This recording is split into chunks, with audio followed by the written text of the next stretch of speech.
खूबसूरत बात हर उत्सव की ये है कि इसमें सबके लिए कुछ ना कुछ होता है। कुछ बड़े बुजुर्ग पूजा अर्चना में लीन होते हैं, जहां युवा ये सोचते हैं कि गरबा में क्या पहनेंगे, कहाँ जाएंगे, और बच्चों के लिए क्या खास होता है। मैं तुम्हारी कोई इससे जुड़ी याद है? देखिए, बचपन में तो हर किसी को फैसिनेशन होता है कि जब नवरात्रि शुरू हो जाती है तो रामलीला देखने जाना। और जैसा अभी हम हमारे दर्शकों को बता भी रहे थे, ईस्ट वेस्ट नॉर्थ साउथ, देखिए नवरात्रि और महालया के बाद से जो नवरात्रि शुरू हुई, दशहरा और दशहरे के 20 दिन के बाद दिवाली, ये तो उत्सवों की आज से शुरुआत है। बिल्कुल, ये शुभ शुरुआत, ये शंखनाद जो आज से होने जा रहा है कि हम नवरात्रि में, जैसा कि हम दर्शकों को बता भी रहे थे कि पूरब की बात करें तो दुर्गा पूजा है, पश्चिम की बात करें तो गरबा रास है, उत्तर में रामलीला है, तो दक्षिण में मैसूर का दशहरा, वो तो वर्ल्ड फेमस है। तो पूरा भारतवर्ष एक तरह से एक उत्सव के रंग में रंग चुका है। और नवरात्रि के इस पावन अवसर पर रामलीला का जो आयोजन है वो भारत की सांस्कृतिक और धार्मिक की जो धारा है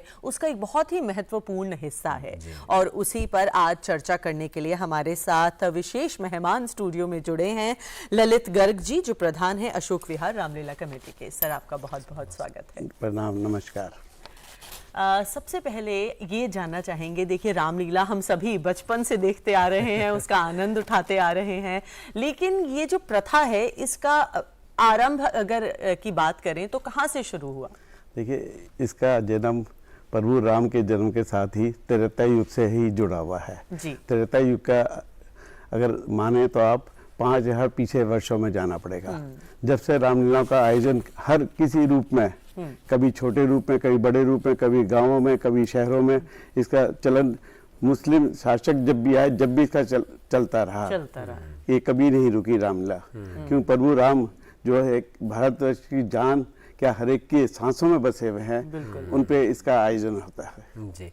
पर ललित जी, वर्तमान दौर की अगर बात करें, इतनी आधुनिकता भरा दौर है, इंटरनेट है, मोबाइल है, विभिन्न सारे एंटरटेनमेंट के स्रोत हैं, लेकिन इन सब के बावजूद रामलीला का मंचन होना और दर्शकों का भारी मात्रा में रामलीला देखने पहुंचना कितना प्रासंगिक है?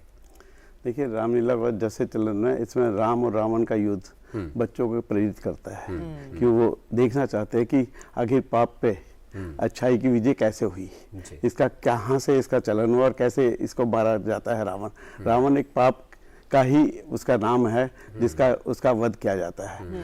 और आज मैं इसका दौर के साथ ये कहूँगा, अगर 50 के दशक के गाने आज भी आपको झुमा रहे हैं और जो नए गाने आज बनते हैं फिल्म इंडस्ट्री में, वो 15 या 20 दिन से ज़्यादा जान उनमें नहीं रहती, तो ये रामलीला वही है। पिछले 5000 वर्षों से इसका चलन चलता आ रहा है, मंचन हो रहा है। हाँ, आधुनिकता के दौर में इसका विषय बदल गया है।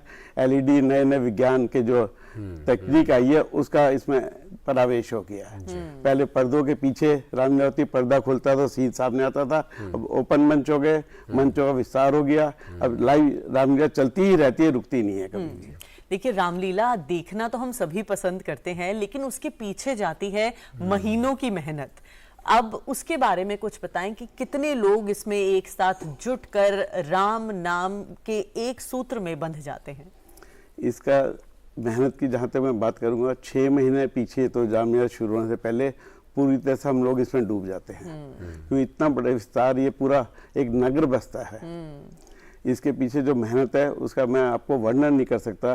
कितने इसमें हेड हैं जो कि एक एक करके सबको ट्यूनिंग में लाना पड़ता है, भारत सरकार से परमिशन लेना, ग्राउंड की बुकिंग कराना, DDA से, उसका टेंट वाले से उसकी सेटिंग करना, कैसा भवन बनेगा, इस बार कौन सी स्टेट के किस मंदिर का रूप उसको दिया जाएगा। इस बार हमने अपनी अशोक विहार की रामलीला फेज 1 में साउथ का मंदिर लिया है। तो हर बार की तरह मयंक, जैसे हम बात कर रहे थे, कभी चाहे कोई व्यापारी हो, कोई शिक्षक हो, कोई साइकिल बनाने वाला हो, लेकिन जब वो मंच पे एक रूप में धारण करते हैं, अपना जो भी कैरेक्टर उनको मिलता है उसको बखूबी निभाते हैं। अब रामायण भी उन लोगों को कंठस्थ करनी पड़ती होगी क्योंकि डायलॉग्स ऐसे होते हैं, तो ऐसे में कितने सारे लोगों को एक रोजगार का साधन भी मिलता है रामलीला के माध्यम से। देखिए, इसकी जो रिहर्सल होती है, जो कलाकार मंच पे आते हैं, हमारे यहाँ श्री राम कला केंद्र के पुराने हैं, 50 सालों से इसका 51 साल हमारी रामलीला को मंचन करते हो गए हैं, वही टीम है।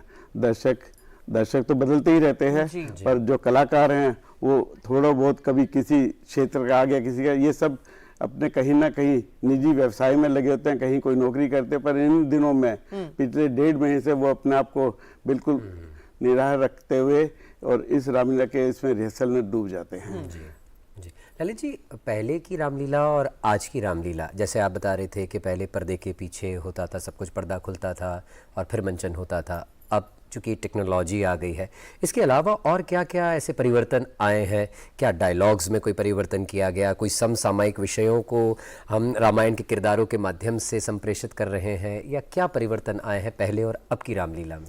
देखिए, ये रामायण पे बेस है, डायलॉग बदल नहीं सकते कि उसी पे मंचन किया जाता है जो गोस्वामी तुलसीदास जी लिख गए।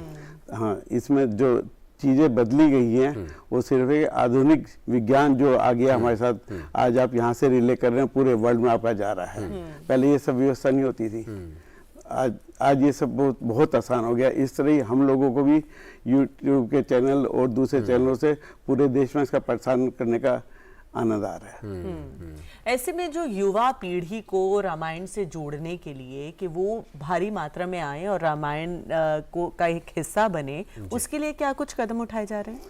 इसके लिए सनातन हम जो संदेश देते हैं, आज हमारे यशस्वी प्रधानमंत्री जी दामोदर दास मोदी जी के सनातन पे जो दबाव है, उससे हमारे कोई प्रेरणा मिली है।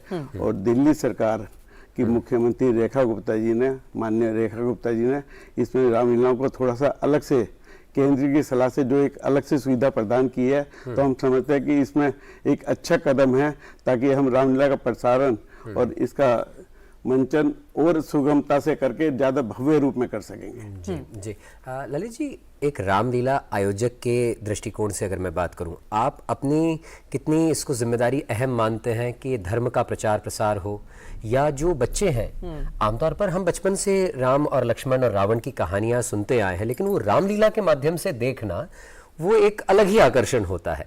तो ऐसे में आप कितनी महत्वपूर्ण मानते हैं आपकी नैतिक जिम्मेदारी धर्म के प्रति या धर्म के प्रचार प्रसार के प्रति? धर्म के प्रचार के लिए हमारा पूरा प्रयास है, तो नई पीढ़ी जुड़े और इस मोबाइल की दुनिया से बाहर आए थोड़ा बहुत और इसमें समय दे। पर मैं समझता हूँ हमारे प्रयास के बाद भी हमें सफलता कम मिल रही है। पर हाँ, बच्चे, छोटे बच्चे बंदर जरूर बनना चाहते हैं। उसके लिए हमारे पास इतनी अप्रोच आती है, जैसे ही रामलीला के स्टेज पर बंदरों का, हनुमान जी का आगमन होता है, ये समझ लिए हमारे पास टेलीफोन आने शुरू होते हैं कि बच्चों को बंदर बनना है। बट कम से कम इस माध्यम से बच्चों को कहानी पता चलती है रामायण की, वो वहाँ पे होते हैं, उस पूरे उत्सव का आनंद उठाते हैं। ऐसे में अगर हमें एक आप अंदाजा दे पाएं, करीबन कितने लोग जुड़े होते हैं इस पूरे उत्सव को या इसके कार्यान्वयन में?